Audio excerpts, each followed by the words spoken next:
Don't eat ugly fruit if you're trying to reduce food waste. There are a few simple things you can do in the kitchen that make a much bigger impact. We'll show you how. Hey guys, welcome to the new studio. I'm excited to be here in the new space and share with you a little bit about ugly fruits.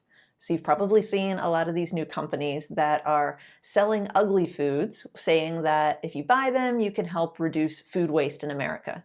And it is a huge problem. On average, we waste about 63 tons of food every year. And what's really sad about that is that there's about 40 million Americans who suffer from food insecurity every year. So it is awesome to try to solve this problem, but eating ugly foods isn't the best way to do it. I thought that it was, and then this issue of the Washington Post landed on my doorstep a couple of Sundays ago. It's "Ugly foods won't save the world. Farms aren't tossing perfectly good produce. You are." So here's what I learned when I read this article. First of all, only 20% of total food waste happens in farms and packing houses. 37% happens in restaurants and grocery stores, but the most, 43%, happens in our own homes. So let's rewind a second and talk about farms and packing houses. At farms, they don't throw out food simply because it's ugly. They throw out food because it's already damaged, it's rotting, or it might cause damage to other foods while in transit. And anything that isn't sold tends to be tilled back into the earth and the nutrients used to grow the next round of crops. Then when food gets to the packing houses, less than 1% is actually discarded. And again, that tends to be food that's actually rotten. They send the really beautiful foods to high-end grocery stores, and then they send the uglier foods to low-end grocery stores or to restaurants where it's going to be processed, or it's used to create things like salsa or canned tomatoes or other kinds of processed foods where you would never even know if the food was ugly to begin with or not. So if the majority of food waste, 43%, happens in our homes, what can we do to help solve this problem? I've got 3 tips to help us out. First tip is to make it visible. So how often have you found a rotting pear in the bottom of your crisper drawer, or an avocado past its prime just hiding behind a head of lettuce somewhere?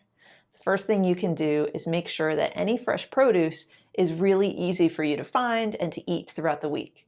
So put a bowl of fruit out on the counter where you can easily munch on it, or put riper produce toward the front of the crisper drawer so that when you open it, it's the first thing that you grab. Tip number 2 is to make a smoothie. So when fruits are starting to get a little bit ripe, you might not be inclined to eat them raw, but if you throw them in a blender with some greens and with some almond milk, it's going to be a delicious smoothie that's really healthy for you too. If you're not ready to eat a smoothie that day, you can still cut up the fruit, stick it in the freezer, and then it'll be ready to go in the morning.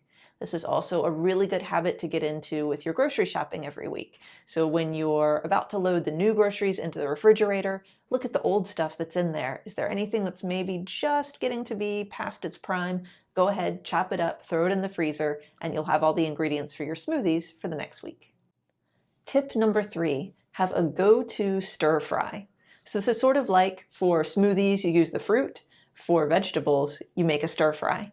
So how many times do you get to the end of the week and you have like half of an onion, a couple of carrots, some green beans, you don't know what to do with them, maybe they get mushy and you end up throwing them away. If you have a go-to stir fry recipe, you can throw any of those vegetables into it, use the sauce that's always your favorite, and have a delicious meal and not waste any more food. Here are 3 ideas of quick and simple go-to stir-fry sauces. Whichever one's your favorite, just keep these ingredients on hand and you can use them whenever you have a few odd vegetables around. The first idea is 1 can of coconut milk and 2 tablespoons of Thai red curry paste. Just 2 ingredients and it's creamy and delicious. The second one is a half a cup of tamari or soy sauce. Add about 2.5 tablespoons of honey to sweeten it up and 1 teaspoon of garlic powder. Third idea is a peanut sauce. I love this one. 1 cup of peanut butter, if you want to choose the natural stuff without any added sugar. 1 cup of sweet chili sauce, and then a 1/3 cup of soy sauce or tamari. In the end, I want to say that eating ugly produce isn't necessarily a bad thing. As long as you're eating fresh fruits and vegetables, I'm happy for you. More power to you. But if you want to make a real difference when it comes to food waste, it's not about how pretty or how ugly the food is that you eat. It's about what you do with it once you get it home. We'll also place a link to the Simplify Fresh blog down below, and you can go there for more recipes and tips and tricks, and you can sign up for our email newsletter for weekly updates from us. All right, that's it. We'll see you in the next video.